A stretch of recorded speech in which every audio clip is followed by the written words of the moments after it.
നമസ്കാരം. ലോക്സഭാ തെരഞ്ഞെടുപ്പിൽ തൃശൂരിൽ താമര വിരിയിച്ച് വിജയിച്ച സുരേഷ് ഗോപിക്ക് ക്യാബിനറ്റ് പദവിയോടെ മന്ത്രിസ്ഥാനം. ഇത് സംബന്ധിച്ചുള്ള നിർദ്ദേശം കേന്ദ്ര നേതൃത്വത്തിൽ നിന്ന് സുരേഷ് ഗോപിക്ക് ലഭിച്ചിട്ടുണ്ട്. ഞായറാഴ്ച പ്രധാനമന്ത്രി നരേന്ദ്രമോദിക്കൊപ്പം സുരേഷ് ഗോപിയും സത്യപ്രതിജ്ഞ ചെയ്യുമെന്നാണ് ലഭിക്കുന്ന വിവരം. ലോക്സഭാ തെരഞ്ഞെടുപ്പിൽ BJP കേരളത്തിൽ മികച്ച പ്രകടനം കാഴ്ചവെച്ചിരിക്കെ മറ്റു 2 പേർ കൂടി മന്ത്രിസഭയിലേക്ക് എത്തുമെന്നാണ് റിപ്പോർട്ടുകൾ. ചരിത്രത്തിൽ ആദ്യമായി തൃശൂരിലെ ജയത്തിലൂടെ സംസ്ഥാനത്ത് താമര വിരിഞ്ഞു. മണ്ഡലത്തിൽ 74,686 വോട്ടുകൾക്ക് വിജയിച്ച സുരേഷ് ഗോപി കേരളത്തിൽ നിന്ന് മന്ത്രിസഭയിലേക്ക് എത്തുമെന്ന് ഉറപ്പായി. പുറത്തുവരുന്ന റിപ്പോർട്ടുകൾ അനുസരിച്ച് സംസ്ഥാനത്ത് നിന്ന് രണ്ടാമത് ഒരാൾ കൂടി മന്ത്രിസഭയിലേക്ക് എത്തുമെന്നും അത് രാജീവ് ചന്ദ്രശേഖർ ആയിരിക്കുമെന്നും കേന്ദ്ര നേതൃത്വവുമായി ബന്ധപ്പെട്ട അടുത്ത വൃത്തങ്ങൾ സൂചന നൽകുന്നു.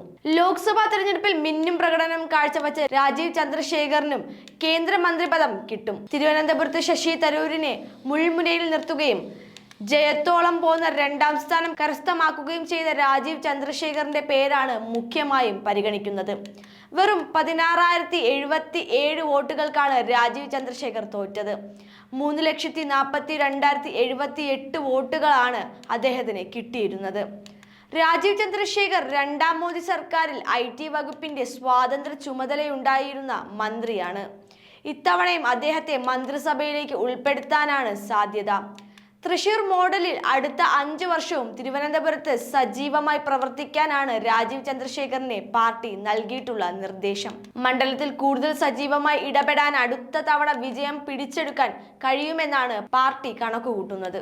ആറ്റിങ്ങൽ മണ്ഡലത്തിൽ CPM ശക്തി കേന്ദ്രങ്ങളിൽ ഉൾപ്പെടെ വലിയ മുന്നേറ്റം നടത്തിയ V മുരളീധരനെയും ആലപ്പുഴയിൽ മത്സരിച്ച ശോഭാ സുരേന്ദ്രനെയും സഹമന്ത്രിമാരായി പരിഗണിക്കാനുള്ള സാധ്യതയും ഉണ്ട്. 2ാം മോദി സർക്കാരിൽ വിദേശകാര്യ സഹമന്ത്രിയായ മുരളീധരൻ ആറ്റിങ്ങലിൽ 3ാം സ്ഥാനത്തായി പോയെങ്കിലും വിജയിച്ച അടൂർ പ്രകാശുമായുള്ള വ്യത്യാസം വെറും 16,272 വോട്ടുകൾ മാത്രമാണ്. 3,11,779 വോട്ടുകളാണ് CPMന്റെ ശക്തി കേന്ദ്രമായി അറിയപ്പെട്ടിരുന്ന ആറ്റിങ്ങലിൽ നിന്ന് V മുരളീധരൻ സ്വന്തമാക്കിയിരിക്കുന്നത്. അതേസമയം കേന്ദ്രമന്ത്രി സ്ഥാനം സുരേഷ് ഗോപിക്കുള്ള പിറന്നാൾ സമ്മാനമാണ്. 26-ന് സുരേഷ് ഗോപിക്ക് 66 തികയുകയാണ്. കഴിഞ്ഞ തിരഞ്ഞെടുപ്പിൽ തൃശൂർ ഞാനിങ് എടുക്കുക എന്ന് പറഞ്ഞപ്പോൾ ട്രോളിക്കൊന്നവർക്ക് മുന്നിലേക്ക് കേന്ദ്രമന്ത്രിസ്ഥാനം എടുത്തുകൊണ്ടായിരിക്കും സുരേഷ് ഇനി എത്തുന്നത്.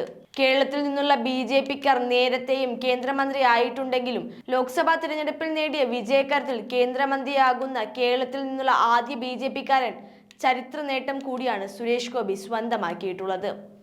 സുരേഷ് ഗോപി എന്ന സൂപ്പർ താരത്തോടുള്ള ആരാധനയാണ് വിജയത്തിന് പിന്നിലെന്ന കണക്കുകൂട്ടൽ ഒരിക്കലും ശരിയല്ല.